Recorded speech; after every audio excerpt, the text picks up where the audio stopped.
रात का सन्नाटा था, हर तरफ अंधेरा फैला हुआ था। सड़क के किनारे लगे बल्ब टिमटिमा रहे थे, जैसे वो भी खौफजदा हो। एक हल्की सी हवा चली, जिसने खुश्क पत्तों को हरकत दी, और इसी लम्हे एक साया तेजी से एक दीवार के साथ चिपककर आगे बढ़ा। वो अपने शिकार की तलाश में था, खामोश, मुहतात और मुकम्मल तौर पर गायब होने के फिन में माहिर। ये शहर पहले ऐसा नहीं था।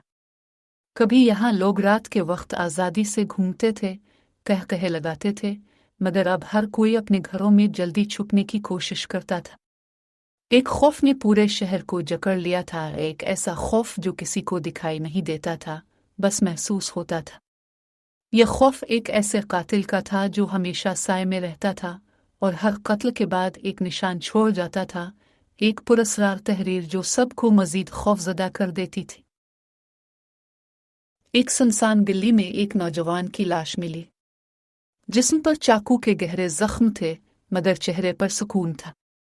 पुलिस मौके पर पहुंची तो हर चीज एक मुअम्मे की तरह थी। न कोई सुराग, न कोई गवाह, बस एक ही चीज सबकी तवज्जो हासिल कर रही थी, दीवार पर बना एक सियासाया जो रोशनी में वाज़े दिखाई दे रहा था। इंस्पेक्टर फारूक ने कत्ल की तहकीकात शुरू की।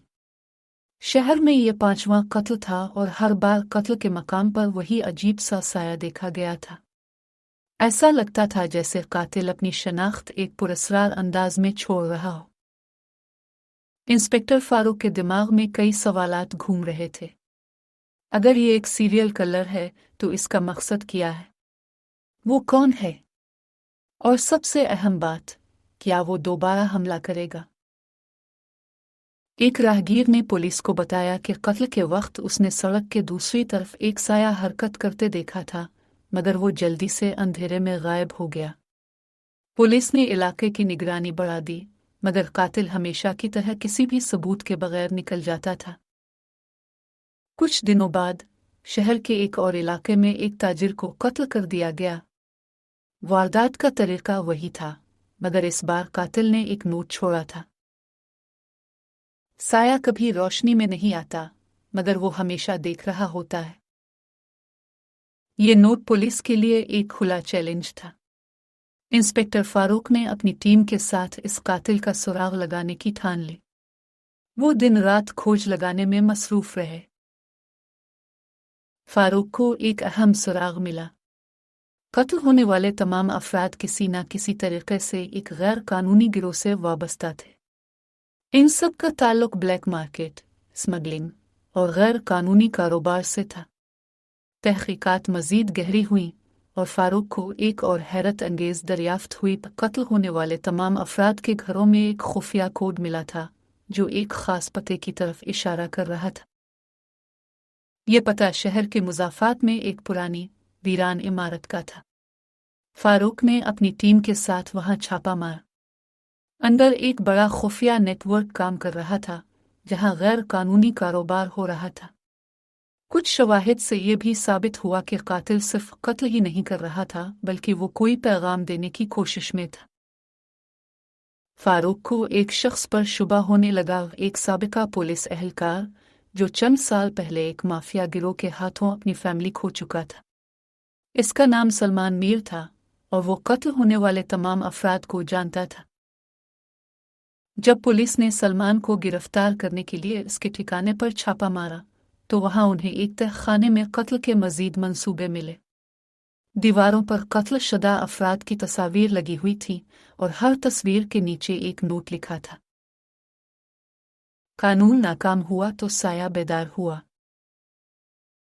सलमान का कहना था कि वो इन लोगों को ख़त्म कर रहा था जो मुआशरे के लिए ख़तरा थे, क्योंकि कानून उन्हें सज़ा देने में नाकाम हो चुका था। वो खुद को इंसाफ का फरिश्ता समझने लगा था। इंस्पेक्टर फारूक और उसकी टीम ने सलमान मीर का पीछा किया। वो एक पुरानी फैक्ट्री में छुपा हुआ था। जैसे ही पुलिस अंदर दाखिल हुई, सलमान ने हथियार तान लिया। मैंने कुछ गलत नहीं किया, मैंने सिर्फ इन लोगों को मारा जो मुजरिम थे। सलमान की आवाज में बेबसी थी। कानून हाथ में लेना जुर्म है, सलमान। फारूक ने पिस्तौल सीधा किया। कानून, सलमान हंसा। जिन्हें मैंने मारा वो सब आज़ाद घूम रहे थे। अदालतें बिक चुकी थी, पुलिस उनके हाथों खेल रही थी। तुम भी जानते हो फारूक, क्या तुम वाकई समझते हो कि मैं गलत था? फारूक लम्हा भर के लिए खामोश हो गया, मगर फिर उसने सलमान को सरेंडर करने का हुक्म दिया। सलमान ने मुस्कुराते हुए जवाब दिया, साया कभी रोशनी में नहीं आता फारूक, और उसने खुद को गोली मार ली। इख्तितामा नया आगाज। शहर में अमन बहाल हो गया था, मगर इंस्पेक्टर फारूक के दिल में अब भी एक सवाल था। क्या सलमान वाकई अकेला था, या फिर कोई और भी था जो साय की आड़ में जुर्म कर रहा था? चंद दिन बाद एक और कत्ल हुआ। वही तरीका, वही अंदाज, लेकिन इस बार दीवार पर कुछ नया लिखा था। साया खत्म नहीं होता, वो शक्ल बदल लेता है। रात की तारीकी में एक और साया हरकत कर रहा था, खामोशी से, जैसे किसी नए शिकार की तलाश में हो।